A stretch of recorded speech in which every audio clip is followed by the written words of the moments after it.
Recording in progress.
Good afternoon to everyone. I would like to apologize for being a little bit delayed. We welcome you in this first meeting, and I would like to thank Deputy Minister of Education, Yakoumaki, for being here, the representative of Metropolitan of Thessaly, Mr. Emil, the General Secretary of the Ministry of Education, General Secretary of Religions, Mr. Giorgos Kaladzis, and all of you in this meeting that falls under the actions of the National Committee Greece 2021.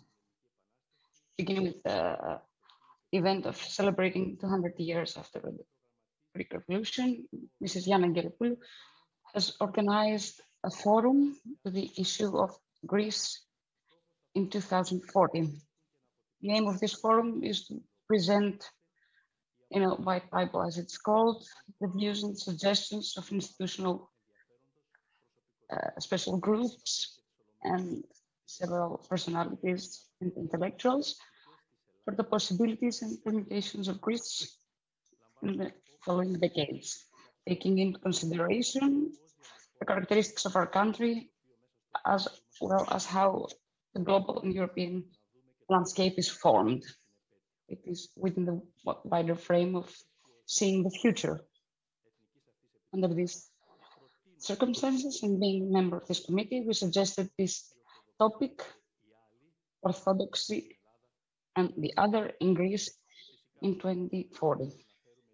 Of course, we couldn't succeed in organizing such a feat, so we invited the Academy for Theological Studies of Volos, who has the experience and knowledge in order to organize these roundtables.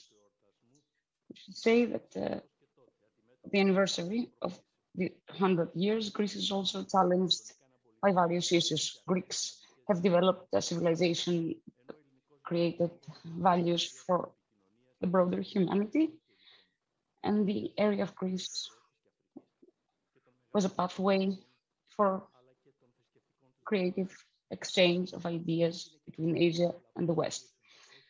It was also the place for multiple conflicts, not only ideological, but also political. The revolution was a historical event, significant historical event, that not only different religious traditions were engulfed, but also cultural systems, cultural and political worldviews, as well as social forces that brought about changes in Europe, the Balkans, and Eastern Mediterranean under the Ottoman occupation. Great question that challenges global community in the next years is not whether you will be able, different religious identities are able to coexist, but if the person in the 21st century will seek for a new meaning in life. In the great challenges, but also in the great dangers, such as the ecological crisis and dangers, it will be proven that religions have to offer resolutions. The great challenges will lead to communication, and communication will lead to coexistence. The religious communities will delve deeper into their spirituality and get into a profitable dialogue. In this development, our church has a lot to offer through its truth and tradition that follows the example of the Good Samaritan by highlighting communality and peace. It has to be pretty clear that the first and most presupposition of coexistence is constitutional patriotism as the foundation of our society's unity, unity within multiplicity, both in religious and social levels. Based on all of the above, and with this in mind, and within the framework of celebrating the 200 years of the revolution, the Academy for Theological Studies of Volos organizes this first roundtable with the topic, We and the Other, Facts and Perspectives for Hellenism and Orthodoxy. This is the topic of today's roundtable. I have to say that similar events will take place on the 30th of September in Volos, with the formation of the new Hellenic identity, in Thessaloniki on the 20th of September, with the topic of secularization of state and society, and finally in Alexandroupolis on the 27th of September, with the topic of Islam in Greece and Europe. After all this is an introduction and the thoughts that brought us together in this effort of an essential dialogue. We believe with significant personalities that have been called and responded to our invitation. We will start this course every Monday afternoon in September, so as to the results of these roundtables, and will be given on the 19th of October at Champion Megara, in order to be included with all the other texts and presentations in this white Bible. As we begin, with the help and grace of God, we are happy that the first presenter will be His Eminence Metropolitan of Alexandroupolis, Anthimos, who will be the one presenting in this round table. You can use the podium, or you cannot. You can take your mask off.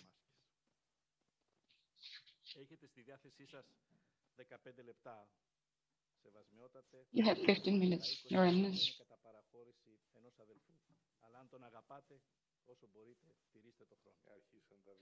Please stay within time frame.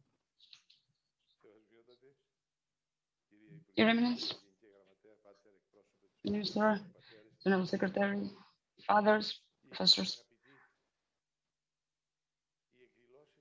dear friends, these events of the Committee Greece 2021 and everything that has been written during this anniversary year show that the Greeks, after 200 years, have still not decided upon the truth and the reasons and the events around the historical event of the revolution, which our nation reappeared in the historical scene.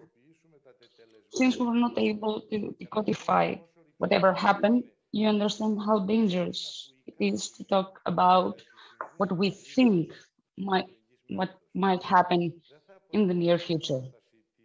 I wouldn't have accepted the invitation of the Academy of Theological Studies, Volos, due to a traumatic experience, public mistreatment of my preaching, after which I heard everything that was listened, but I responded using the words of Gregoris Palamas: "Do not be afraid of my words, but your actions that will make those words true." Remember that in the ancient tragedies, those who were not so prophets, so were the prophets in Old Testament, but here is not an omen, it's not a prophecy, but it's a reformulation that come about rapidly in our lives, not only in the West, but also in the East. Some of these we have already accepted. Others we consider them as obvious, and others we can calculate them.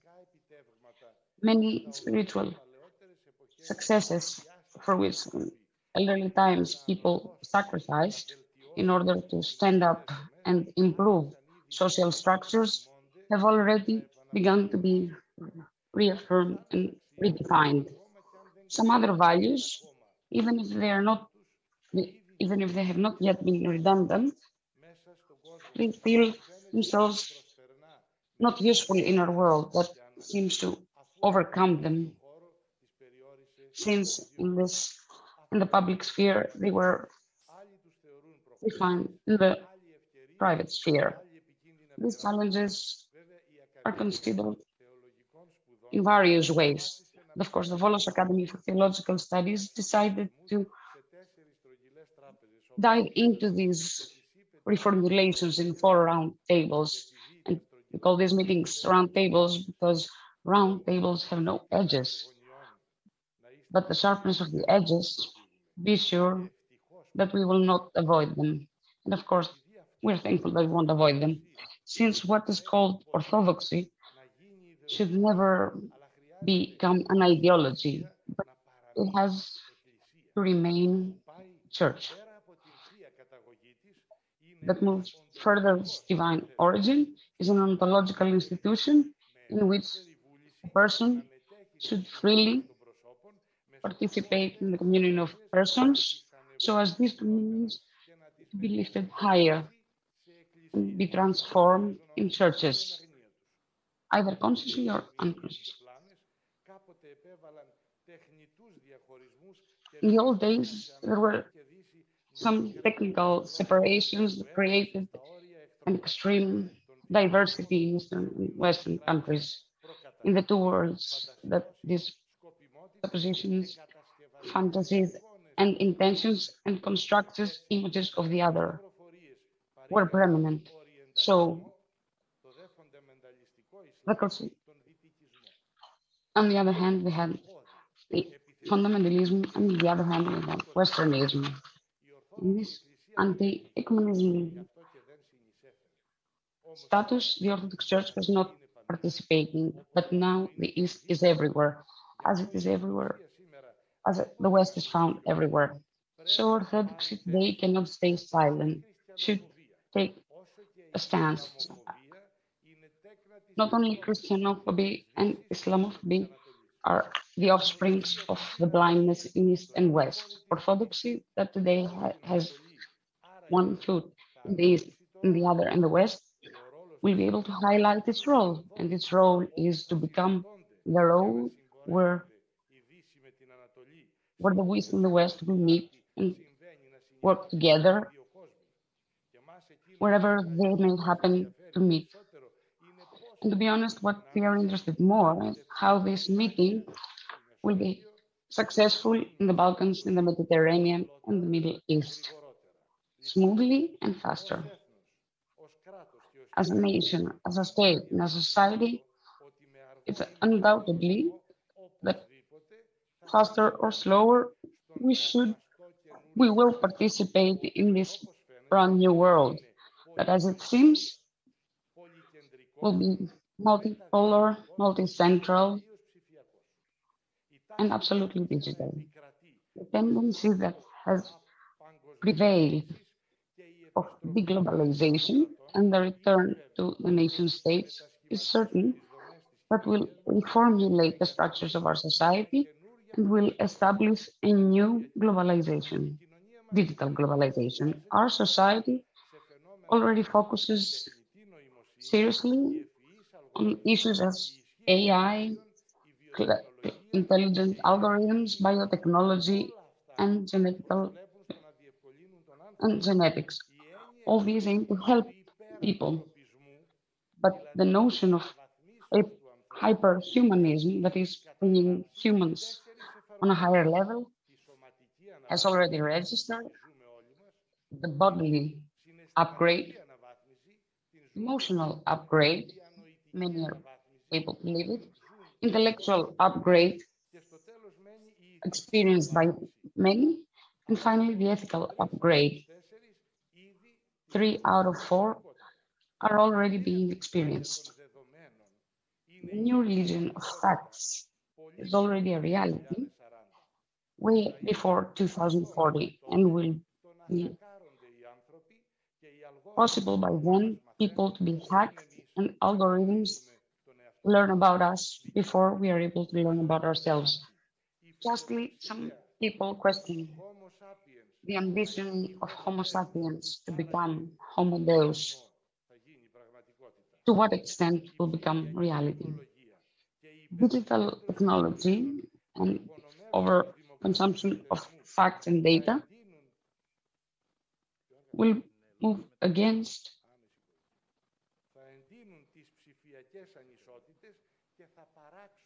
will make digital inequalities more intense, create more digital wealth that very few will make use of, since everything will be passed on to national companies. So the question will be what was called spying capitalism of controlling the citizens is not a utopia, but it's a reality. Some we are able to experience them even now during the pandemic. Will there be or will they be adopted ethical principles so that it will turn AI to a positive catalyst of evolution of humans? The insecurity that will be produced by these antagonisms of powers, the entrance of new powers that will try to take over global hegemony, China and other countries, will not make sensitive the future of global organization. The expectation of the fall of the capitalism, of the liberal Western values,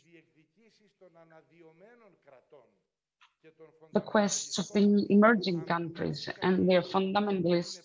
Does anybody doubt that will be aspects that will bring back of a contemporary multipolar era in our country? Apart from these philological questions, the question is very intense. Will we dare to become idealists and at the same time pragmatists, visionaries and protagonists in a world with so many challenges, in a world without determinisms, but with huge global connectivities, in a world complex, controversial, but at the same time challenging and attractive? Or we will wait for the evasion of the random, of the unexpected, that will exercise reality because we are afraid of it. We are in fear of challenging them. In this global system, our small country, how many possibilities can have to have an autonomous politics? Few, up to none. That's why we'll need to have many different cooperations in the world of coexistence of religions and cultures. The effort will be huge. Political and cultural map of the world will change, and only those who take it will prevail. In our state, the Orthodox Church of Greece, what will do? It can help, but will it help? Our Christians will experience this reality in their everyday life. They will not be able to deny it, but their church, the one that they want, will they find it by themselves? Not to lead them outside the center, but to support them and giving them the right signs, direction, or will they see their church to be afraid of the facts and exercise the present time and reminiscing in the past and imagine catastrophes and suggesting buying cans, flour, and salt? The life will continue, but the church, which is being life, will be able to handle all these problems, consciousness, the souls of her children, or will remain incapable to deal with the era that is about to come? We need to help the boat of our country to move strongly in the turbulence of the 21st century, rather than let it be in danger and sink or change route. And then it will remain, the church will remain as a raft, fighting against the waves of contemporary reality. I consider that it's the opportunity of church to prove that this remains the salt of the earth and will still exist when everything is over. The following 20 years already warns us that there will be changes and turbulences that will lead us to new crisis that will highlight the core of human beings. The core of human beings was named as the species under greater danger of extinction on the planet. We've already experienced two crises, the financial, economic, and the health crisis. In the first, we witnessed the solution of the European Union, and the second, we saw politicians giving their power to the specialists, which is not right to do. However, they gave their power to special scientists. But even the scientists managed to create fear in the world. If the pandemic remains, will lead to worse economic crisis, then in our country, the gap between rich and poor will become greater. The dead end, state and citizen, that is existing now with the vaccination will become greater. The old conspiracy theories, along with new ones, will numb the population. And these theories will become even greater by the natural results of climate change in combination with catastrophic profitology. The refugee crisis will find an opportunity to threaten even further the traditional construction of our country and will continue to create separations and conflicts. In Evros, we witnessed that last year, and I've witnessed my own eyes our territorial integrity to be hanging on a thread. Before I was able to say, thank God we are saved, then we had the new situation of Afghanistan and the role of Turkey. Each of these crises, and coming together, will record structural issues and major crises that each country has to face. The crisis will be changed, will be transformed, will become more aggressive, and we get new forms that we are not aware today. But we know that the age of innocence has gone. It is necessary that our sense of guilt and the feelings of personal and collective responsibility lead us to behaviors of self-understanding and reflective practices. Here, this will be our role, our church's role. Everyone recognizes it. So we only have to take it seriously, contribute positively. As a church, we cannot remain in the seat crying out and complaining, fighting against ghosts. We have to get into the field, in the squares, in the streets, see ourselves, our role, and our position, not through our own eyes in the mirror, but through the eyes that the others see us. And these others are not always the ones who are outside, are people inside our country, inside our church. These are people, Christians baptized by us. Even though they haven't begun to turn against us, they stand against us, being skeptical and having questions. Therefore, rather than seek who these others are and how they are, it would be better if we examine who we are. Because us and the other has been proven in many cases that comes from religious and cultural notions. A Greek artist wonders, who am I and where am I going? This is the most important. How spacious is the notion of us? Ancient Greeks had a weapon, and with this weapon, they were able to defeat anyone who wanted to participate in their state, and that was education. Is there any education today? Byzantine Greeks had another weapon, through which they were able to Christianize the peoples that were lingering on their borders, and that was the Orthodox experience of our faith. Do we have this today? If these dependencies are missing, then we will look like someone who loses his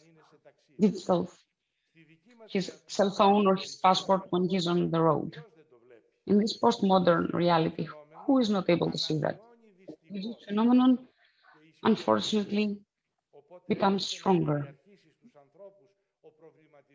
So people become more problematic and they wonder about their identity or their identities. Postmodern Greeks are struggling with their identities. One of these identities that has a permanent space in us is pre-Orthodox identity. Contemporary philosopher highlights that if from the Greek we take out the effect of Greek Orthodox identity in issues of time and historicity, then in his life nothing can be explained. Therefore, we have no right to annul the evangelical preaching on the value of personhood.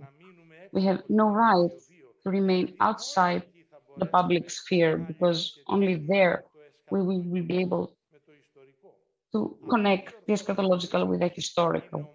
This Orthodox understanding is the only catalyst for us to be able to interpret and intervene positively in tomorrow's secular reality.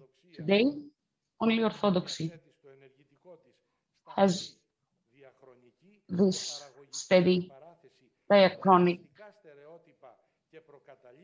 productive confrontation with prejudices and ideas that inflicted the West and the East. These syndromes were expressed from pre-modern times today by religions and doctrines that created a negative frame regarding the respect of equality and otherness of every person. And they now seek for redemption. We give them, so it is the us that needs to have a frame. The question comes again, our national identity, how will it be combined with the religious one? This way, and how will this way be expressed through the Eucharistic society of persons, the democratic and open patriotism, or maybe with theocracy, zealotism, and reactionary nationalism and oppressive populism? My dear, we are willing as a church to clarify our role and our positions in the face of everything that has come and everything that is coming. As Greeks, we will be able to be here to handle with them. As Orthodox, we will be able to bring new notions to them so as to save those who are drowning. Will we get the raft of the church out in the open sea, the trust in the word of Christ, that it will never sink? Or will we leave the church to sink in the harbor, being afraid and with a false feeling that we protect? Are we ready to travel in the past? Are we ready to travel not in the past, but in the future with the faith in Christ and our tradition? 3 days ago, I was in Constantinople in a gathering of the hierarchs of the Ecumenical Throne. And the Ecumenical Patriarch Bartholomew, in his opening presentation, mentioned an example from Hierontykon, one of the most famous fathers of the desert from the 4th century. Saint Serapion went to Rome, and there we told him about a famous ascetism who lived in a small room without ever leaving this room. This Saint Serapion visited her and asked her, "Why do you sit here?" And she responded, "I'm not sitting, I travel." And the Patriarch, addressing the hierarchs, explained to us, being a bishop means, among other things, means that you are a traveler. It is essentially the travel between the cross and the 3-day resurrection of Christ. The life of the bishop is difficult and adventurous because he always has to be in constant movement and waiting. It's a life of constant challenges, turbulences, and adventures. that is constant crucifixions and resurrections. The bishop living and moving in the world participates in the tragedy of humankind, or rather, the tragedy of humankind becomes his personal hypothesis. What do we need? Trust in the church and respect to the cloak of Christ. These were troubled by COVID, so we have to think, how careful we have to be so we are not thrown over like the weak every other future challenge that God has for us, in order to be assured by the end of the century only his words will remain. An astronomist wrote, for the scientist that has lived with faith in the power of logic, history ends as a bad dream. You have climbed the mountains. You're able to climb on the highest top of the mountain, and as it crawls in the end, he is welcomed by a group of theologians sitting there centuries. I don't know which experience the director of NASA reached to this conclusion, but I know very well that the pastoral work of our church should be the way in which the sacraments of God will make even more feasible, and so that they become simpler, understood better, and experienced better, be of positive effect to the modern world in every era of the Lord. Thank you very much.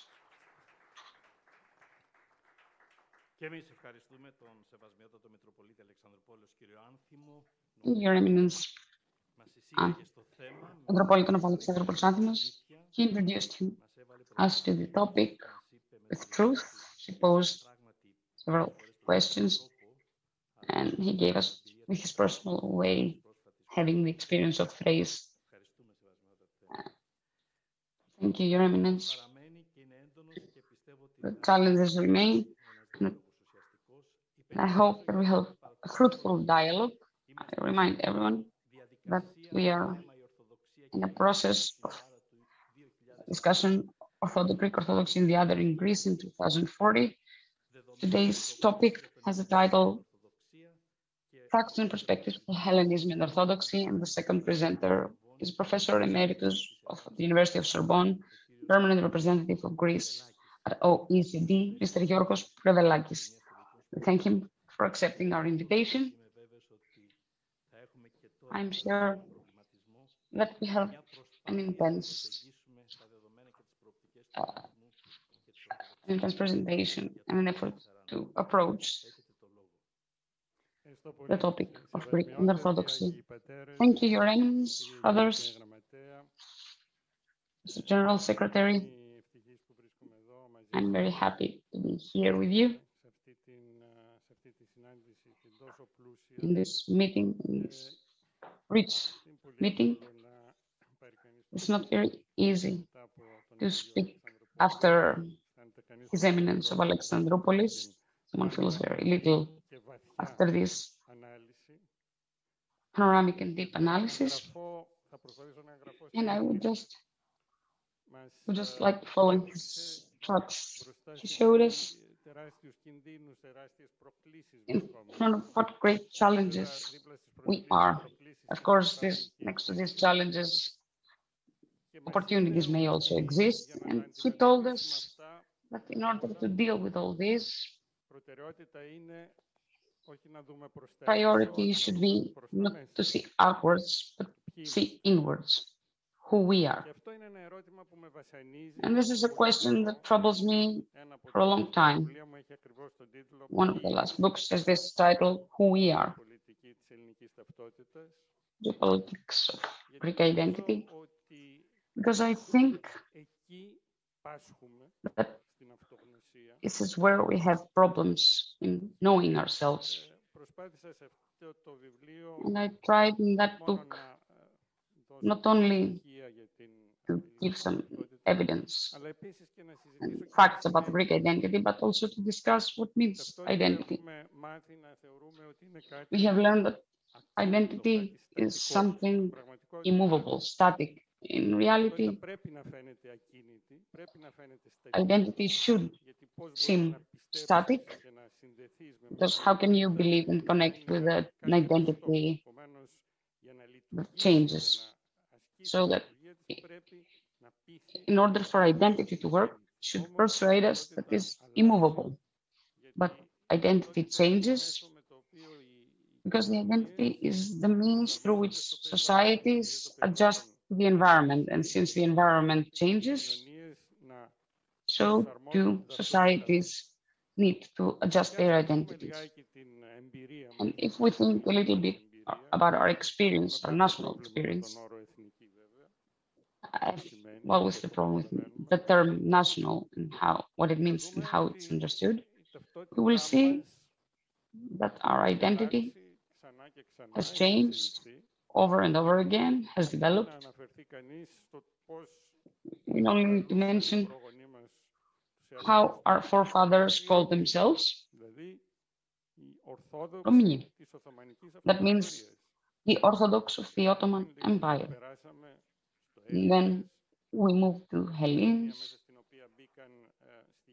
a notion in which elements that came from the West gotten into the Western way, how the Western way understood antiquity, understood, not exactly knew antiquity. Nobody knows antiquity. We cannot travel back in time. Therefore, we talk about constructions. Therefore, very quickly, one can realize that our identity is something that has changed over and over again. What is the problem? The problem is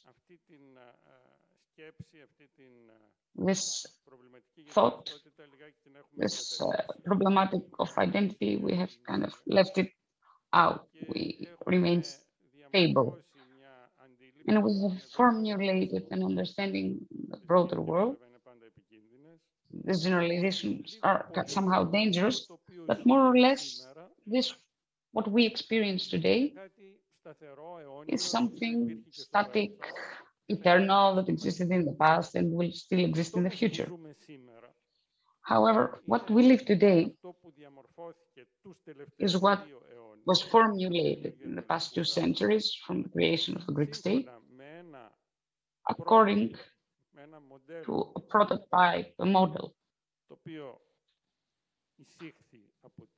that was introduced by the West and that was formulated in the West under certain conditions that we know of.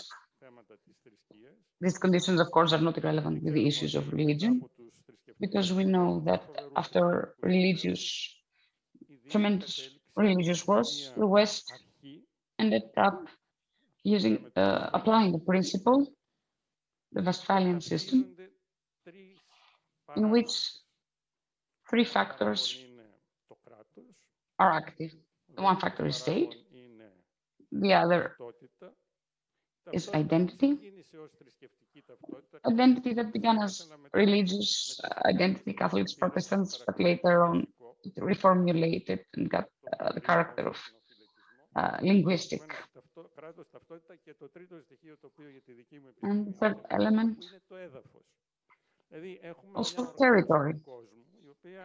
We have an organization of the world which is very simple. It means that we get a part of the geographical territory, and there we have a state which is prominent in rules, and within this territory we only have one identity. It's only us, there is no others.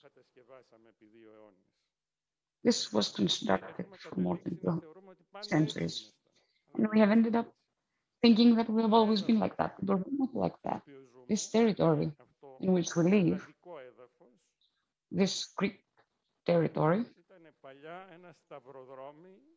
at some point used to be the crossroad of many religions, many linguistic groups. It was a meeting point. a meeting point that us and the others coexisted. And basically, we coexisted peacefully and harmonically. Of course, with all the problems that any geopolitical system might have, but we coexisted. And afterwards, those who belong to the group of us, of we, it's very difficult to point it, but if we talk about Romeos, they're not only Greek speaking, they speak other languages as well. This us, we, that is vague enough, but we think that it has a core spread all over the East. Therefore, there is no coincidence of territory and identity, nor a clear frame of identity. And of course, there was no state. Therefore, what was formulated for over 2 centuries, I hope I'm not taking much longer than that. So what was formulated for these 2 centuries, which seems natural, in reality was an extremely harsh reformulation. And within this course exists something steady exists, steady reference. Only one, only orthodoxy. The only element that is constant, that runs through the centuries and that connects us, organically connects us to antiquity. Because the West connected us with a technical way. They created a Disneyland in their fantasy and they moved it to us. The organic connection with antiquity is orthodoxy. This is the constant element. And orthodoxy in these turbulent times of 2 centuries of creating the Greek state showed an unbelievable perseverance. We use the term resilience. Think what was the challenge of ethnic racialism for Orthodoxy. We have something similar to Islam. So where our community consists of those who have the same religion, irrespective of their color, their language, at some point we had this principle that we are divided depending on which language we use. So suddenly start seeing our old brother as an enemy and having issues with them. The same happened with Islam, of course. The Turks started fighting with the Arabs, although they belonged to the same community. The church managed to survive through this challenge and still survives. What does this mean? It means that now that we enter an era that this schema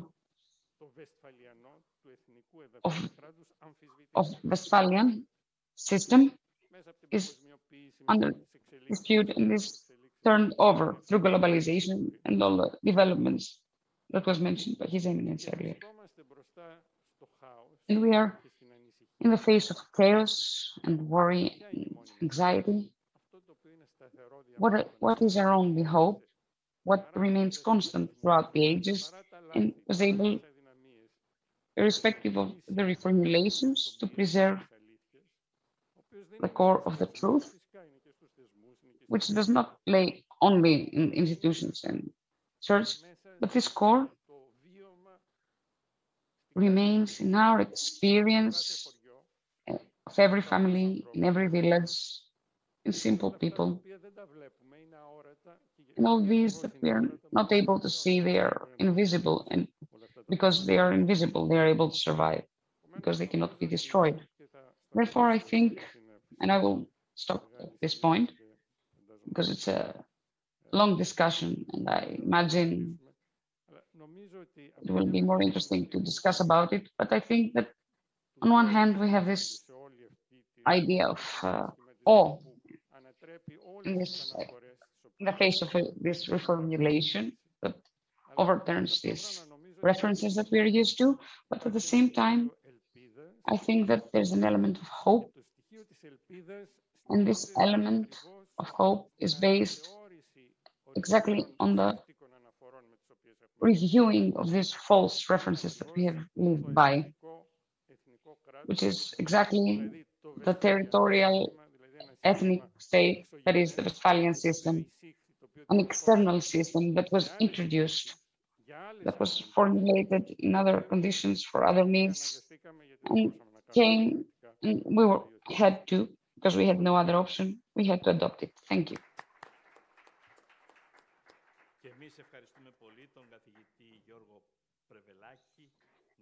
We'd like to thank Professor Prevelakis.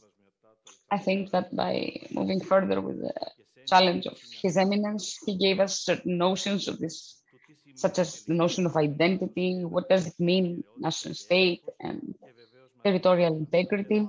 And of course, he talked to us about a steady access, a steady reference, diachronically, which is orthodoxy.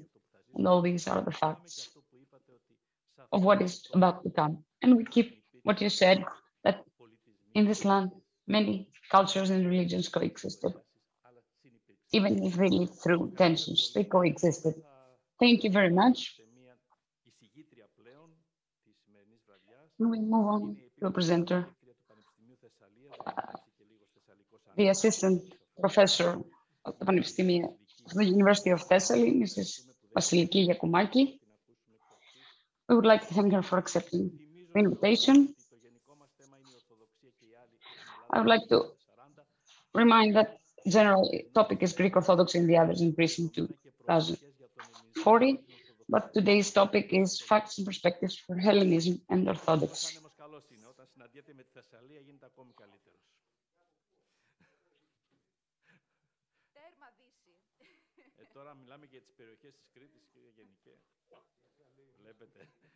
Μετά μιλάμε για εθνικισμούς. Είναι και οι τοπικισμοί που πρέπει να μας απασχολήσουν. Έχετε το λόγο και σας ευχαριστούμε. Σας ευχαριστώ εγώ. Είναι τιμή μου η πρόσκληση αυτή. Thank you. It's my honor to be invited here. In order to help you better understand, I would like to clarify first which position I talk by, but because anthropologist, this position justifies what experience I have on the topic and the possibility to make clarifications. Apart from the academic field where I work, I have a responsibility, an extra academic responsibility institutional that has to do with religious things and religious worlds.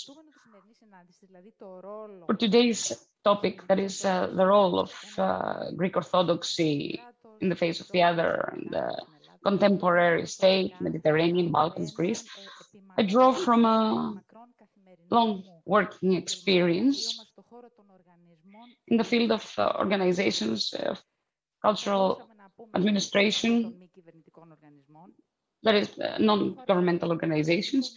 My responsibility and duty is to work with issues of memory with a point of reference, a religious place, a very historical otherness, other religious collectivity in Greek society today, and this relation, other religious collectivities enter.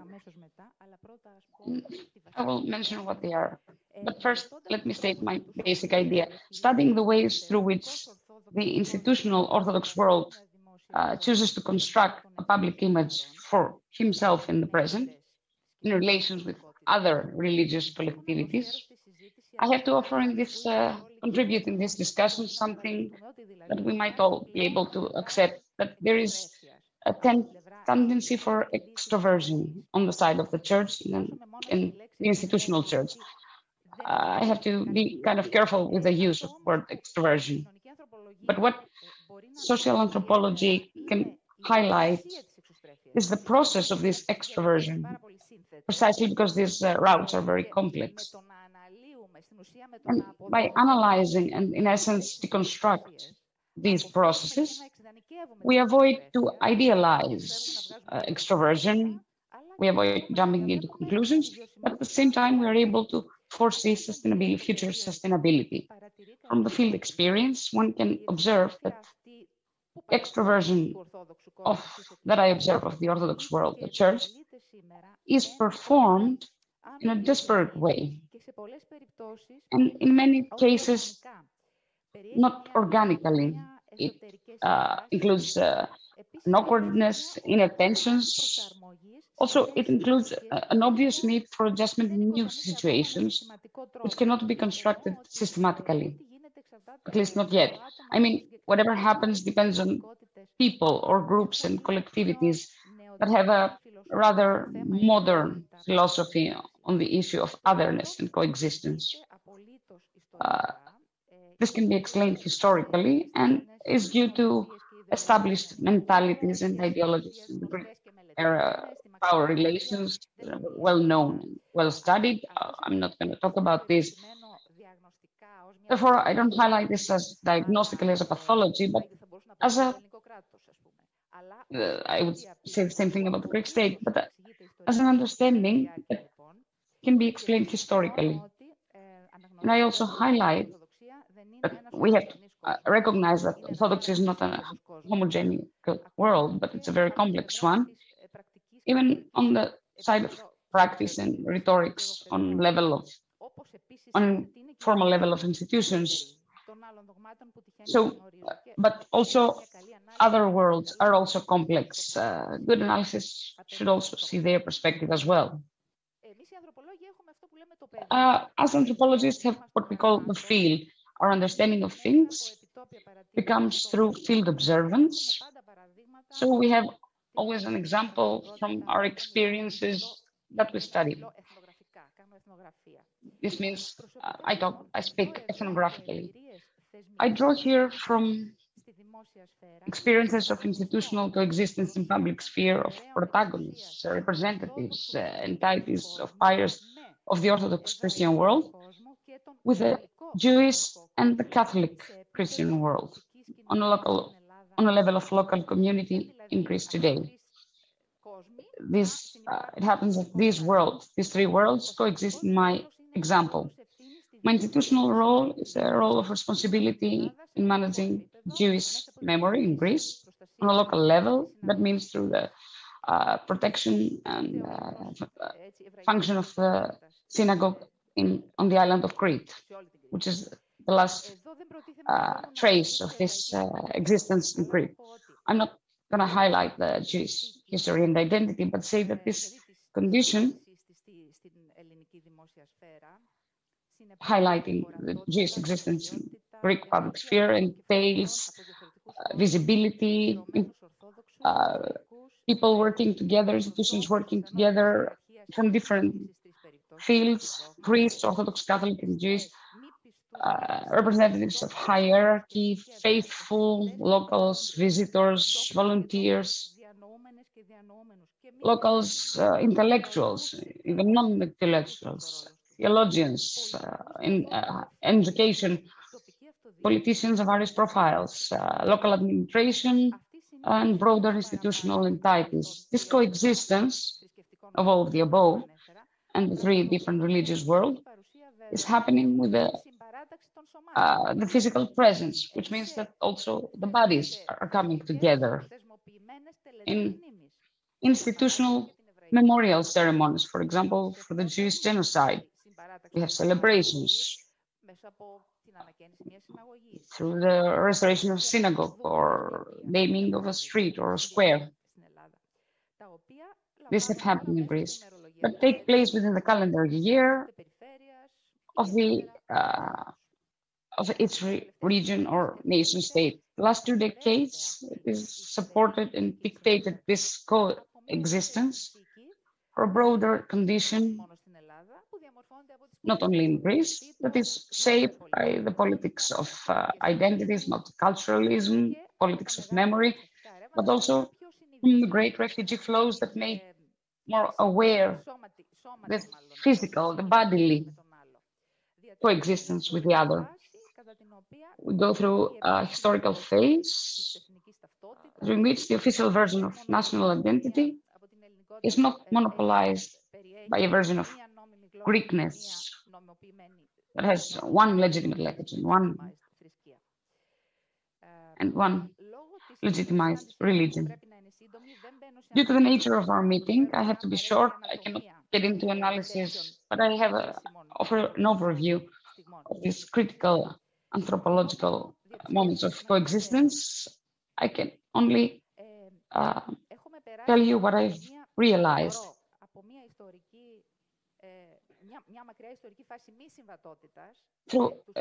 We have been through a large historical phase of incompatibility with the religious others, no communication, dialogue, but not on the level of intellectuals. We walk towards a phase of consent of compatibility with the elements of mass and publicity. Once again, I have to highlight that intellectuals and theologians are a whole different story. Therefore, we have this is rather a view of coexistence and inclusion of liberal spirit, which is more available for the public sphere. This is what I meant with the word extroversion that I use in a quite rough way, though. Stance of this Orthodox world towards the religious others in Greece should be seen more as a need of adjustment in new conditions. I here highlight again, I'm not talking about practices on a level of logians, theologians, and intelligentsia, which is a special social category. Indeed, the Orthodox world experiences a transition, but this transition, as every social phenomenon, this transition includes both the old and the new. Gramsci said that the old is dying and the new cannot be born. Of course, he was using this in a different framework and the crisis of hegemonies. But I think it kind of fits here. That's why I talked about the awkwardness of the church, and I'm quoting awkwardness. I'm not critical against someone. And awkwardness as something that causes some inconvenience. I consider that this a necessary, desired, and intentional transition takes place. So we have a new public face for the church, which can be compatible with the new realities. This transition that can include in my ethnographical example in the field, common memorial service for the deaths of the Auschwitz, which are both Christian Orthodox, Catholics, and Jewish. So this transition may not be a necessary priority in the mainstream mentality of all the institutions in church. But also someone will be able to see mentality, emotional variety, emotional range, fear, shame, even overwhelming readiness. Priests, I think that they are a very privileged field to study this condition, so are theologians and educators, because these are the people of the institutional reality, immediate experience of this transformation. The priests are often, we observe after field research, that they are trapped between old and new agendas. There's also a self-perception of Christian cultural superiority, parochial sense of cultural superiority, and the primordial perception of the other, the Jew, as an abject element, historically speaking.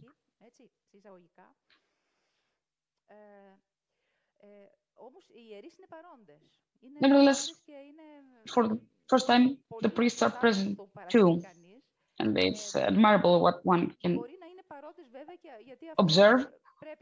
They can be present because they have to be there. It's politically correct to be there. It's good for the church's public image. Also, because these moments of coexistence are institutionalized by the Greek state. it is very interesting to observe this relationship. With everything that I've just said, I would like to present this condition that I roughly call awkwardness and ascribe it to known established relations of powers between the church and the state, the religious dominant and the other, and in mentalities that have been shaped in the long process of nation state.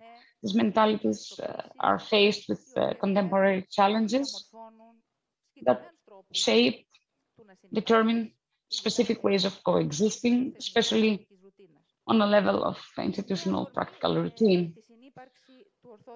On the occasion of the coexistence of the Orthodox world with the Catholic and the Jewish on an institutional level, in contemporary Greek frameworks, I tried to present the issue of the public image of church and the relationship with the religious other, with an emphasis on the importance of institutional everyday as a main object of anthropological thought, that is the routine and the everyday practice as keys that we use and we are able to understand the established institutional mentalities.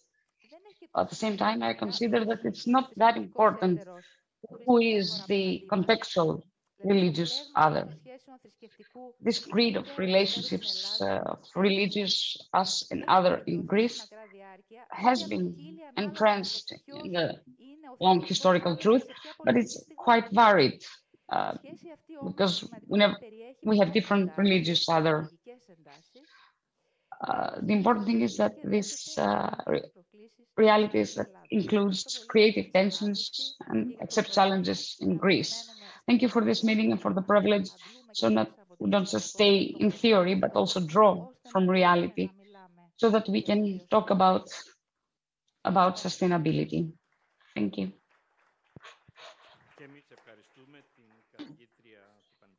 We'd also like to thank Professor at the University of Thessaly, Assistant Professor Vassiliki Yakoumaki.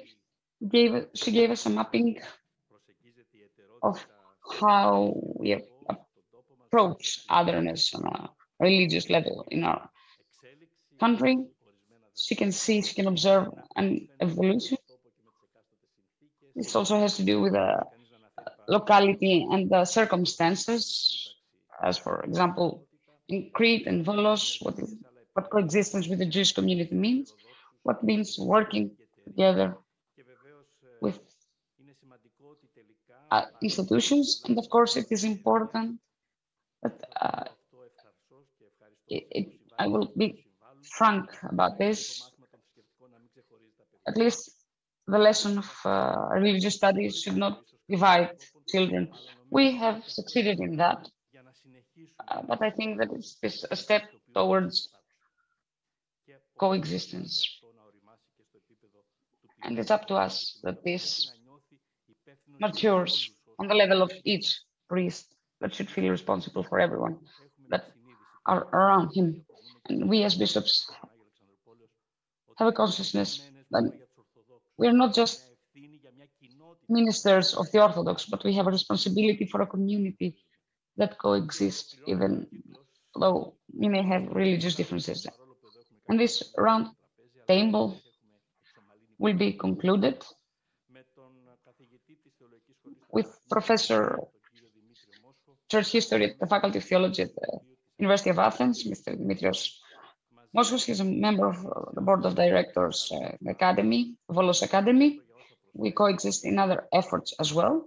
I'd like to thank him for what he has to offer, and I hope he remains in time, because this way we will feel we have a chance to get into a discussion. Thank you very much. Your Eminences, your fathers, Minister, General Secretary, ladies and gentlemen, before we move to Greece, our title is Orthodoxy and Others in 2040.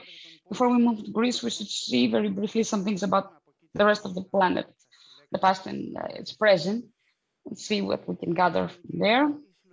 Collective understanding of the notion of progress or reconstruction after the Second World War in the world, either as an ideal of socialism in the eastern part, or as a reinforcement of social politics in the West, was accompanied by the relation of national liberating movements in the periphery and the generalized challenge of the Western discourse, which was safe in a climate of safety and prosperity. Irrespective of the violence and the traditions, military interventions, the political aim of prosperity and progress was a common denominator in the field of dispute between East and West, and at the same time in the field of national liberating peripheral movements. Everyone had a common language that talked about the progress in society. But from the end of the 70s in the Western, an ideology was developed, that one of the revocation of barriers in private initiative, and is highlighted as the profit is highlighted as an ultimate goal, less taxation for the rich, free movement of the capitals. The philosophy ruled over institutions, banking systems, political institutions, and schools of thought.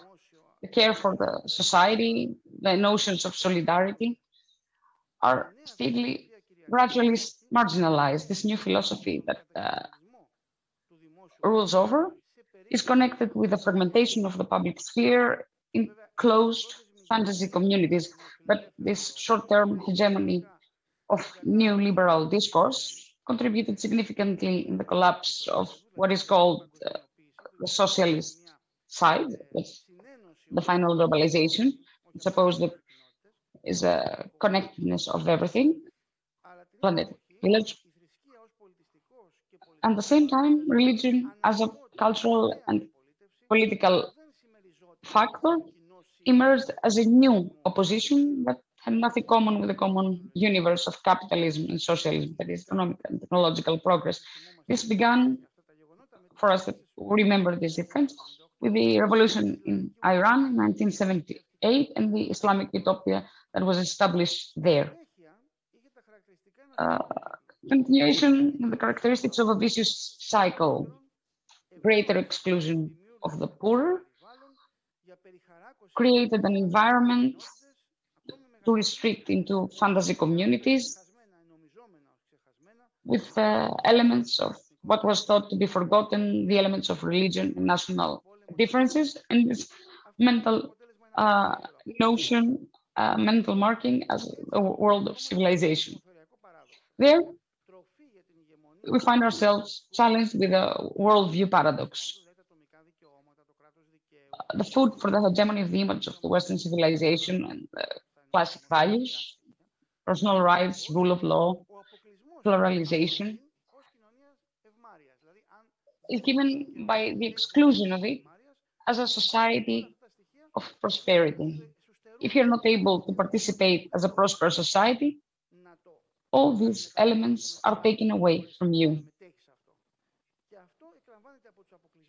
This is understood from the excluded as an unbearable deficiency, and that leads to denial and to the return to enclosed solutions of an alienated past.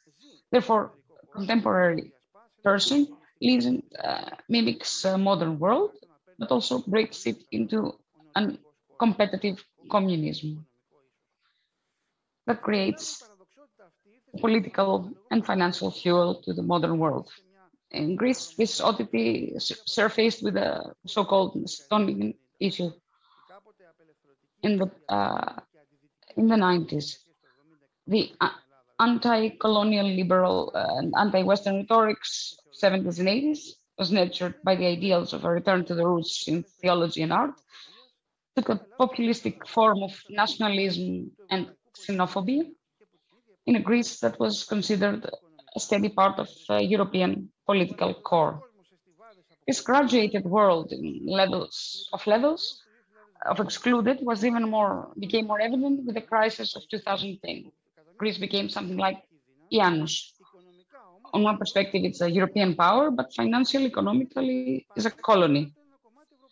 for the broader area, still remains a part of the European core. This displays this graduated building of the world, and this worldview contradiction became reality with the politics of the United States, Middle East, and Asia. Of course, we also had the climate crisis. So we are in the we had a radical secularization of the state, but a new role of religion in political discourse, globalization, but the rise of seclusionary national or religious radical movements, the broadening of the notion of personal right, but tendency for autocratic governments that is evident everywhere. A recent expression of this contradiction is the pandemic. On one hand, we had antagonisms and accusations, but on the other hand, we need cooperation. But at this point, what can Greece do? The Orthodox Church, 200 years after 1821, the easy solution would be to use this memory so as to return back to the historical community.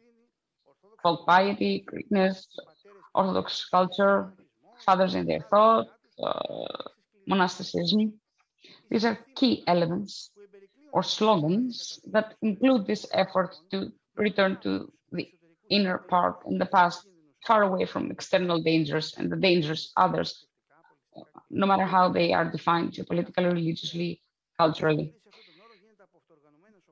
These terms are used by self-organized groups and groups of nets of people that discovered orthodoxy around monasteries, parishes, or monks, priests, or bishops, or in internet communities, blogs, websites, groups in social media, and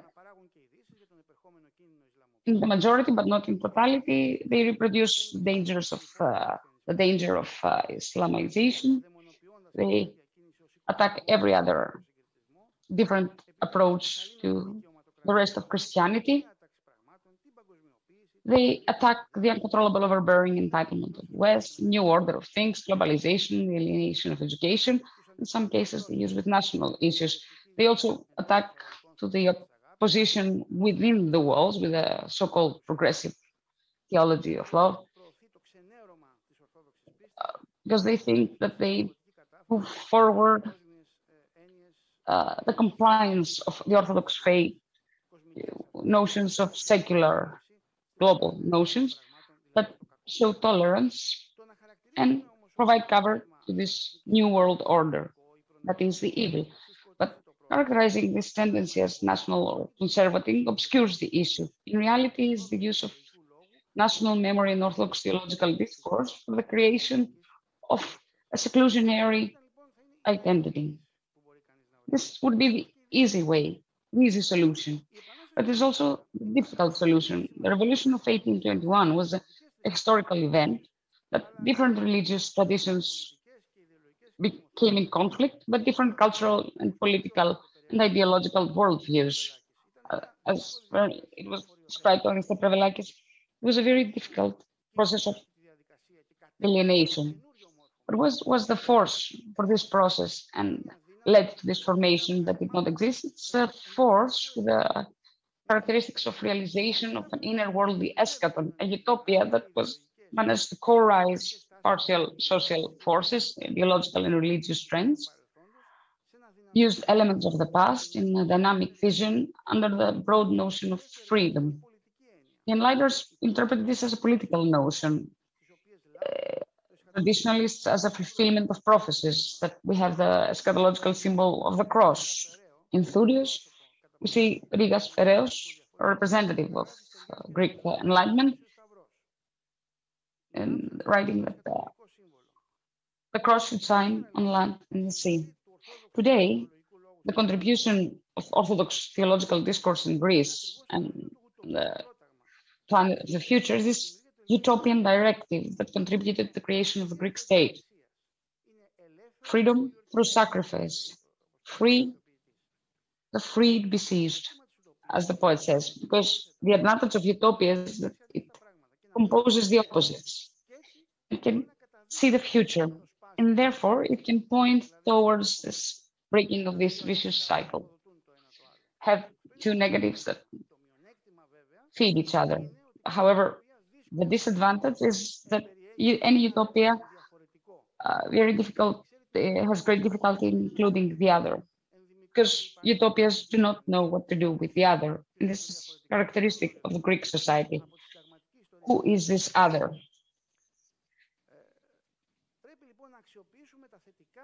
We should take advantage of the positives of utopia in these new conditions, solving its basic problem, the fortune of the other. Only if we realize that our communal identity is not a closed event of the past, but it's continuously formulated, and we learn to do it by submitting ourselves to the logic of the gospel. But this is really difficult for everyone. The powerful of the nations rule through oppression, Christians through the ministry, the fellow human beings. Not international politics, it's logical to create coalitions with the enemies of our enemies, belonging international trust in coalitions, and arm our countries. In the apocalyptic thought of the Christians, the cross that will appear before the end of the world, before the second coming, will cover the heaven of the human history. For example, in the Gospel of Matthew, this eschatological sign in Greece, because it came as a utopia, came to adorn the Greek flag, because the Greek flag has only a cross, nothing else. Why did we use that? It's also a program. The sacrifice on the cross is to overrule this rationale of power. So theological discourse should move to a more humane society, not by bargaining rationale of guilt. Why do you take care of the others and why don't you take care of our children? That builds walls, but spreading the trust that comes from the fact that love overbears death, and after the resurrection of him whose name we bear. I don't think that all these are something, an underwhelming progressive theology. It's the core of what constitutes the Greek example. A couple of examples, and I will be done with it. For example, we listen for the army preparations against the flow of refugees coming. It would be good to hear about preparations for processes becoming shorter identification and asylum giving, and structures that would offer crucial help, not through NGOs. Apart from the very significant contribution of these people over there, they are not all suspects and slave traders.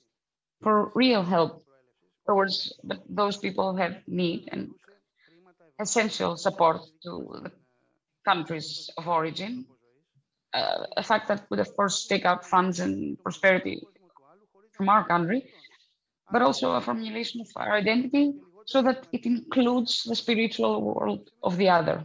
Therefore, lesser wealth and power, but more humane and sustainable existence.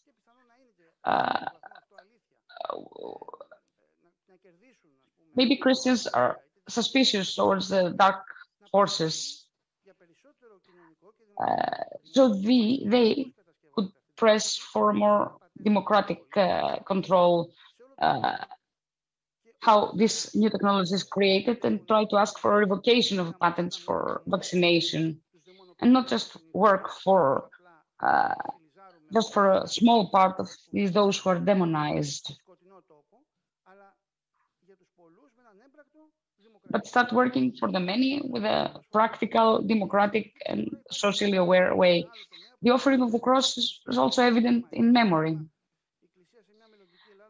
For example, the church in the future Greece could reflect on the memories of hatred and forgiveness where it's possible. We talked about this with His Eminence and various fora that we work together within the church. Memorial services for the Macedonic struggle include only the Greek fall dead, not even Bulgarians that were Orthodox. Or on the other side, there's a monastery of Mount Athos that has a very essential pastoral support with monks in cities in northern Macedonia. It's very impressive. It would be wishful that Greece support and take advantage of the historical work that sees through a sense of reconciliation whatever has happened,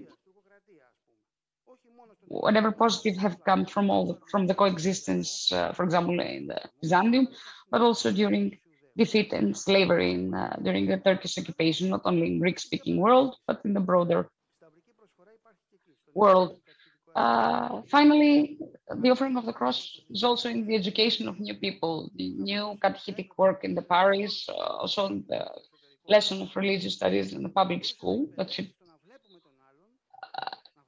train us to be able to see the other, that the other becomes visible, but also we will be trained so that the other will also be trained to allow us to become his fellow neighbors. These are few ideas so that the Orthodox in Greece will not see these coming difficult times as a tool for fear, so that we can find ourselves in a sect that will reproduce the problem of segregation of life, but as a challenge for opening ministry and bridges of love for the other in and outside the country, not reminiscing the past, but prophesying a common future.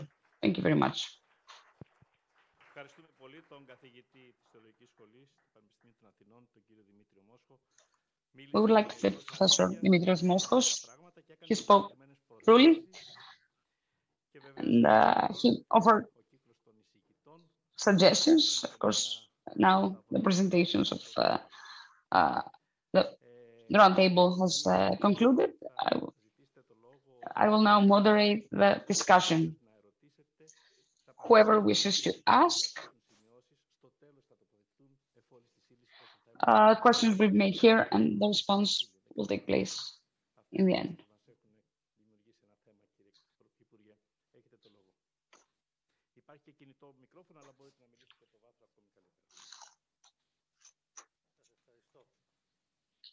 Thank you. Good afternoon. This is a very important event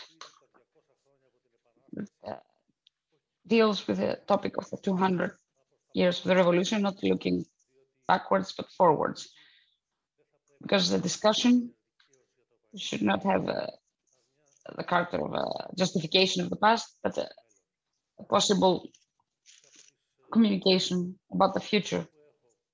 And by my experience, by being close to the work of the Volos Academy for Theological Studies and your interventions for the issues of the pandemic, I have a feeling that today's meeting and what is about to follow will lead us towards that direction, an open identity of modern Greek. So it can be more clear, not just one identity, but multiple identities that the contemporary Greek can be recognized. Whether this is a national, religious, or social, or sexual identity of modern world. It's not just one, the identity that modern persons are recognized. There are many identities and they are composed modern persons. So getting into the discussion, I was kind of, when I heard about this theory about the Greek idiosyncrasy as a revolve around orthodoxy. We live in a secularized society, and what unites the world today is not just simply religion, or may I say, institutionally represented by the church religious understanding. How can religion, orthodoxy, constitute an exclusive and oppressive way, constitute an identity, when, for example, 2 or 3 years ago was leading the protests against our fellow Orthodox in Northern Macedonia in a contemporary secular society in 2040, the role of religion and orthodoxy will remain the same as it was in the past, or will we have an evolution? The second issue, the issue pertaining to the refugee flow, and which is connected with issues with the neighboring country of Turkey. Can we deal with the issue of the refugees as a threat for our society? There are suppositions for the possibility of more democratic dealing with this issue, but the refugees cannot be considered as enemies. And the last topic is the topic of the environment, with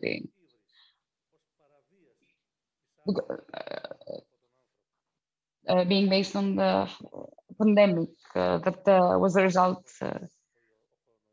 It was the hubris of human behavior towards the environment. What is the relationship of modern people to nature, church? Have we all gotten into an understanding of unlimited exploitation of the natural environment?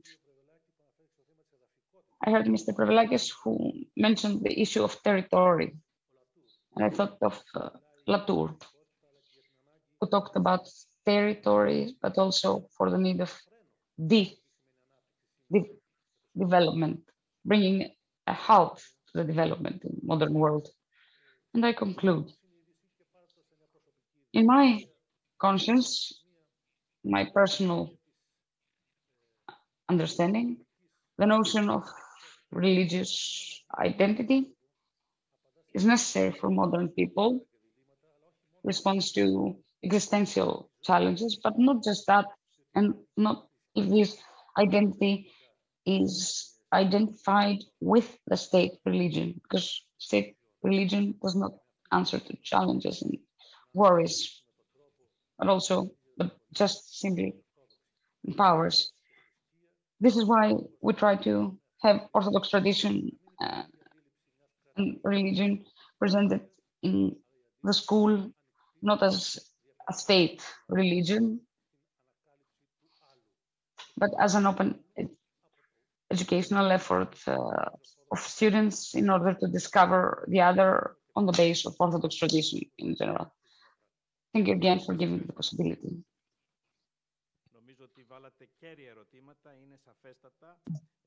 Your questions were crucial. So we have an issue here.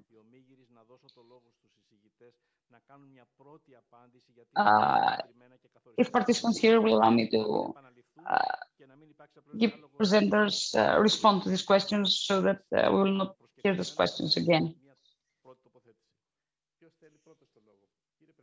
Who would like to respond first? Mr. Prevelakis, I think you should go first.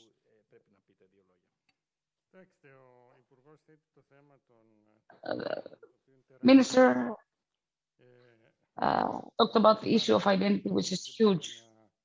It's a huge issue that needs a long discussion and cannot be dealt briefly. It depends on how we define identity. But my approach comes from my scientific field, which is geopolitics, and I come from a tradition from a very important geographer, Jean Godman, who tried to resolve this inconsistency on the term of identity using the term iconography. This is the identity that has a function. The function of iconography is to constitute a community connected with the field, the territory, or a network of territories. For example, we have a religious iconography.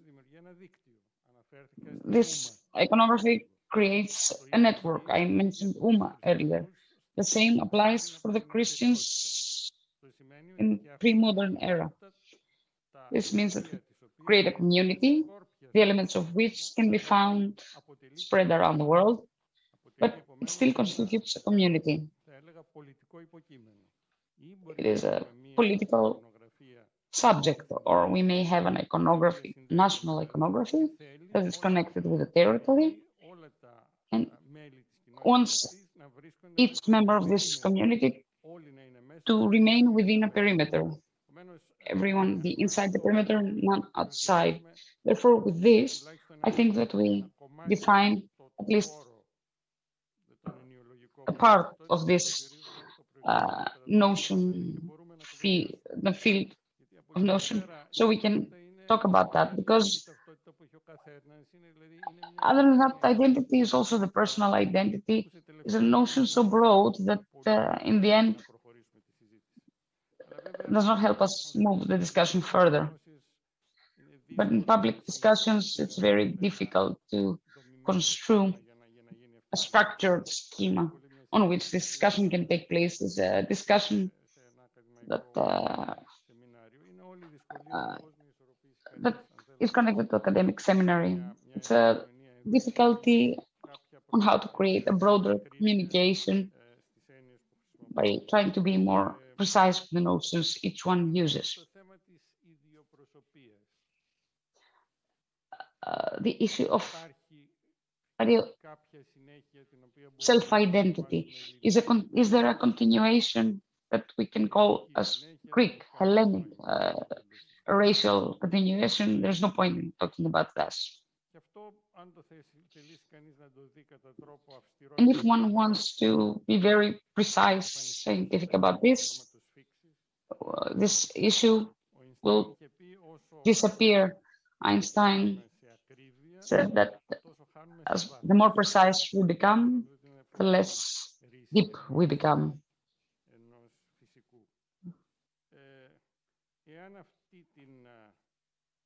If this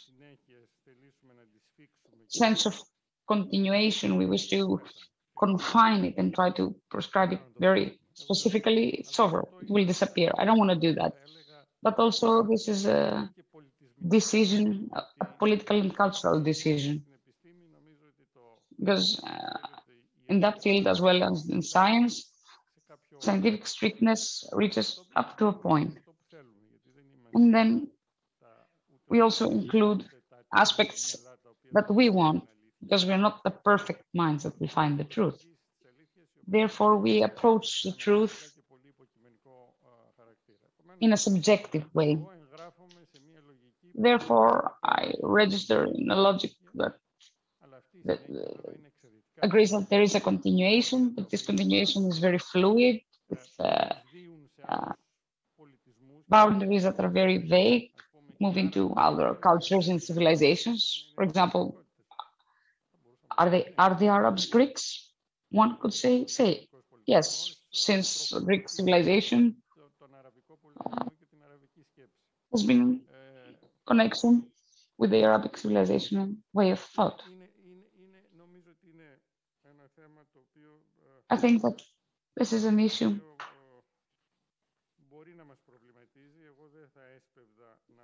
can create a problematic on which we discuss. I wouldn't rush to overturn it so that I can support a very strict scientific attitude. The refugee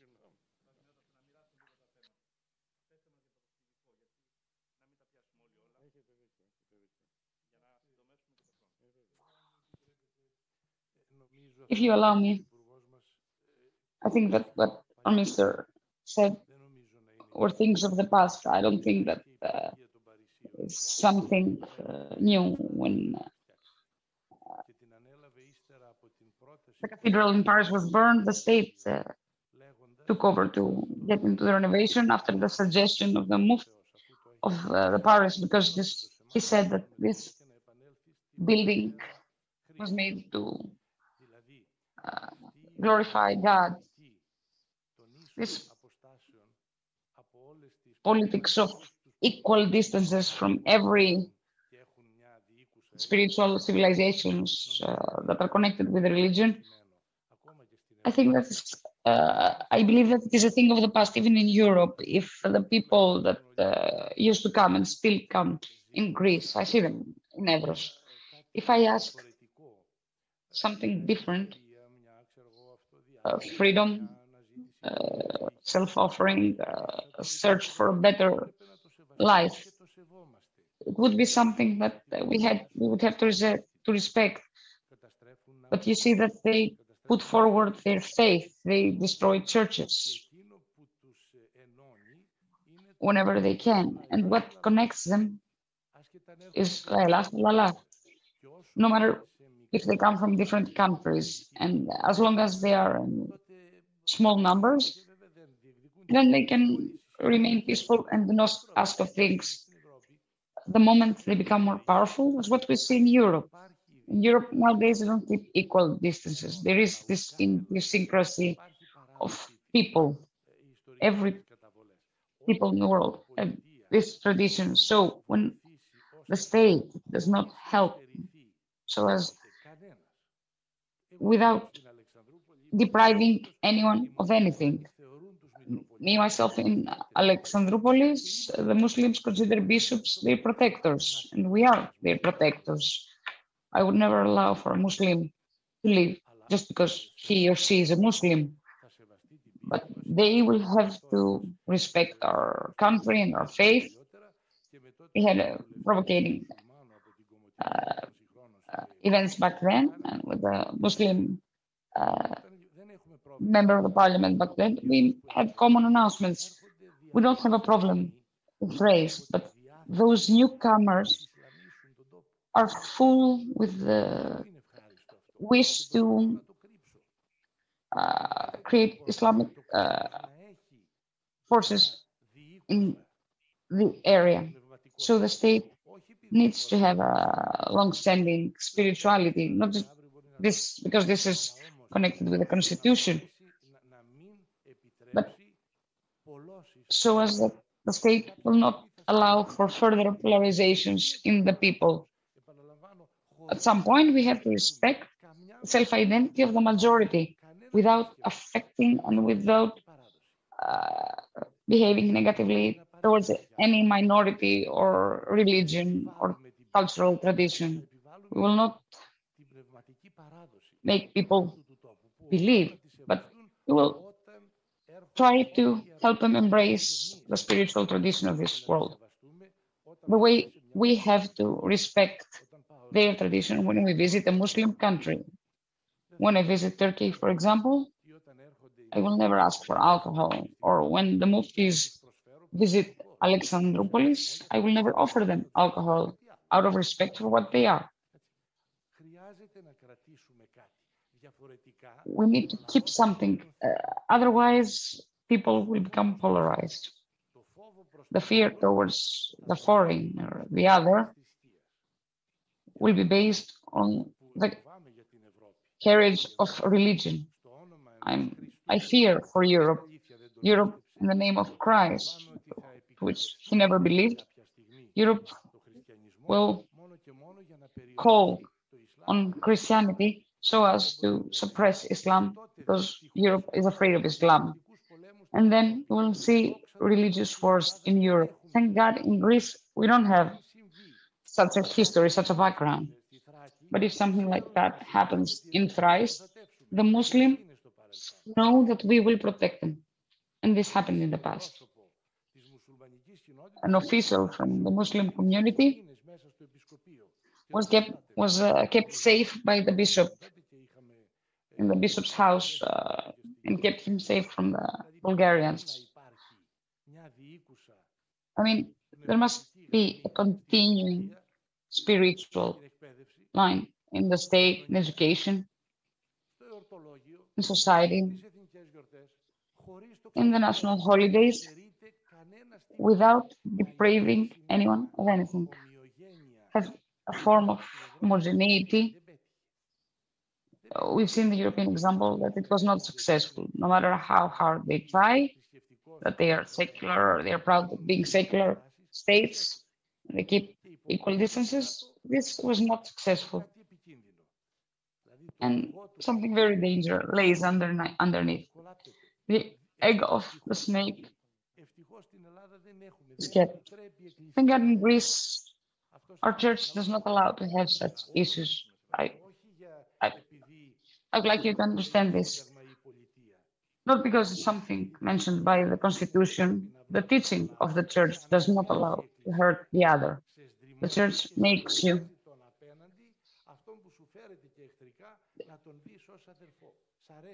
to see as a brother the other and the person that behaves aggressively towards you. Let me connect with what I was saying. The iconography is a society, a political subject, should have an iconography. If this iconography can be more or less exclusive. If iconography does not exist, then we move on to the dissolution of the society. Democracy is founded on iconography. It cannot be different. Otherwise, there's no democracy, there's no institutions, there's no community. I have the feeling that Mr. Prevelakis asked for something common. And this is a basic question, what will the common feature will be? Your Eminence, I think that the question was not addressed towards me, so I'd like you to answer. I understand the question Mr. Phyllis has and where this question comes from, but I understand the tension of the discussion, but up to that point.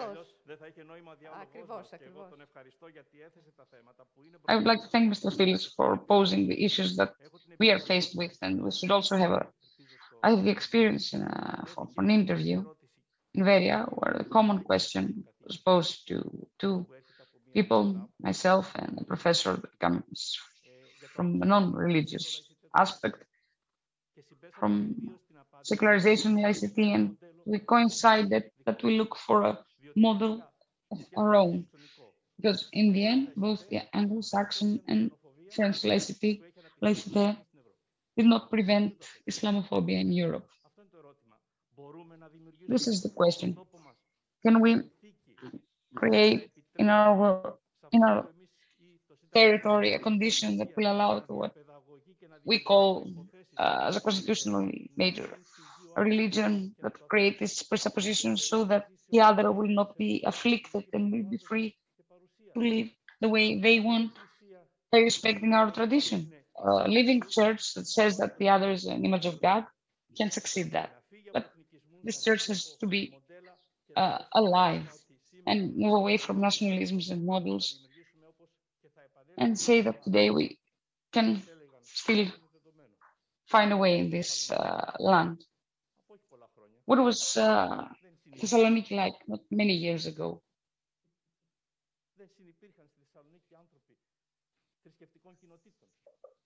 Didn't different people from religious communities coexist in Thessaloniki? And for example, we have the Orthodox in diaspora that live with non-Orthodox populations, with Jews, with Muslims, and continue be incorporated. And at the same time, they meet as Greeks and Orthodox in the Orthodox Church. These are experiences.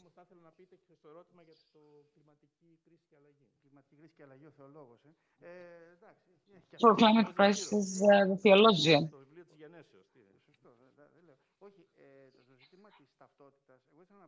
The issue of identity, I would like to say this thing. The issue of identity, this is a process that constantly, for me, the peculiarity is, we say that we don't have this phenomenon of great religious violence in Greece. Because being on the edge all the time, we find a new situation that fights itself. This utopia has a sensitive and continually moving situation. Our identity, we are in a process of continuous seek for our identity. And the Orthodox Church in this, the Orthodox discourse, I cannot approach it as an outsider. I'm an insider as an Orthodox theologian. I cannot view this as an outside schema. But I will tell you how this is self-thought from the inside. Thousands of people went to watch the life of a saint in the movies. Is a saint who became a saint in 1961. And in 1991, he was restored as a priest of his church authority. You understand what I'm trying to say? It's a process that keeps fighting itself, what we experience in the church reality. This is what saves this whole situation, rather than having a model, a standard model. And it's especially modern. It falls within the limits of people that seeks to define themselves. But political Islam, to a great extent, is rather a product of exclusion, trying to find an inner identity because everything else seems very absolute. There are researchers that how people, young people in Austria that come from the Balkans, that have no connection with any religion, become Muslims because they cannot become incorporated in the country, because the girls in the same class will become doctors, and they don't have any future plans like that. There are data on that. This is based on research. This will give me an identity in a world that I will not understand. If we can work with this, with the power of utopia, for a world that will include them as well in a constructed way. Of course, I agree that the gospel has the facts that remain steady. We have the Good Samaritan, who is the neighbor. This is a... Have you seen what happened in Montenegro the other day? The nationalists, Montenegrins, are opposed to have the new Metropolitan, the Patriarch, because they ask for a church of their own, because they consider that this constitutes an identity. What did the Ukrainians do? And what are they looking for? But you think that it was a autocephaly would be something sought for in 21st century? Wouldn't anyone think that we would be seeking for secularization?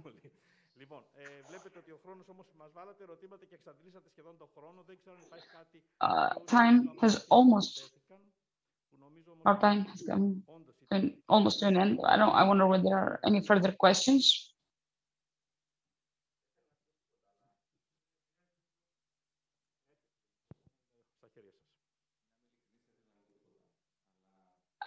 To be honest, I wouldn't like to say anything, but it's very difficult to avoid temptation, and I will give in. I would like to say that something that includes me as well. Unfortunately, most of us, we talk as members of the majority, either consciously or unconsciously. Most of us are white, male.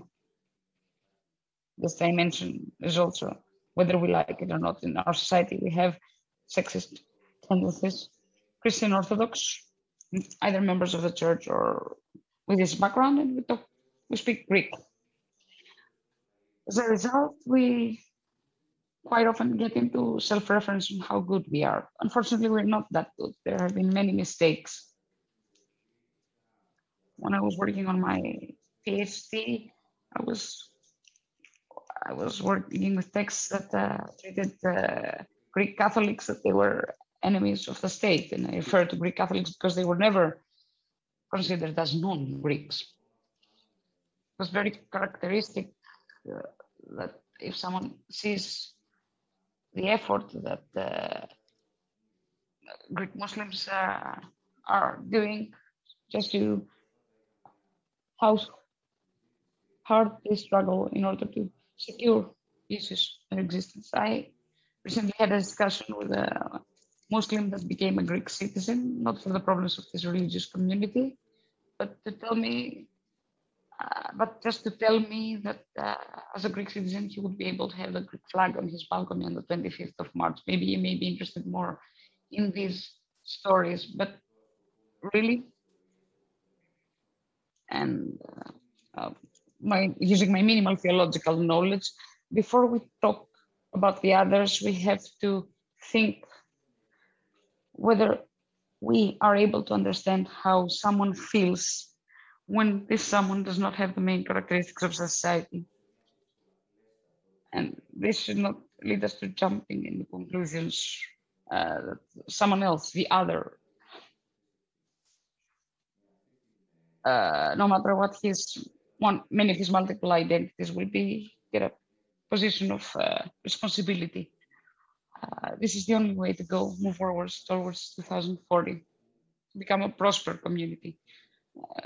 Otherwise, we will be a very selfish society.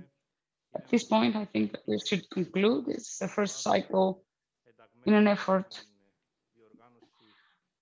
that is a part of the organization from the National Committee Greece 2021 to see and talk about the Greece of 2040. The Volos Academy for Theological Studies took over this effort with the title Greek Orthodoxy and the Other in Greece in 2040. We concluded this first effort with this round table that we had His Eminence Metropolitan of Alexandroupolis Anthimos, Georgios Prevelakis, Dimitrios Moschos, and Vassiliki Yakoumaki. I would like to thank you all from my heart. Thank you for accepting our invitation. Thank you for your contribution. Thank you everyone for being here. It is an effort that will be a continuous effort for the freedom of dialogue, the effort to record everything that will be said and will be heard as conclusions, with a wish, at least when it comes to the Orthodox Church, to be able to respond to what will come in 2040. Thank you very much. I wish you all health and good luck. Thank you all very much.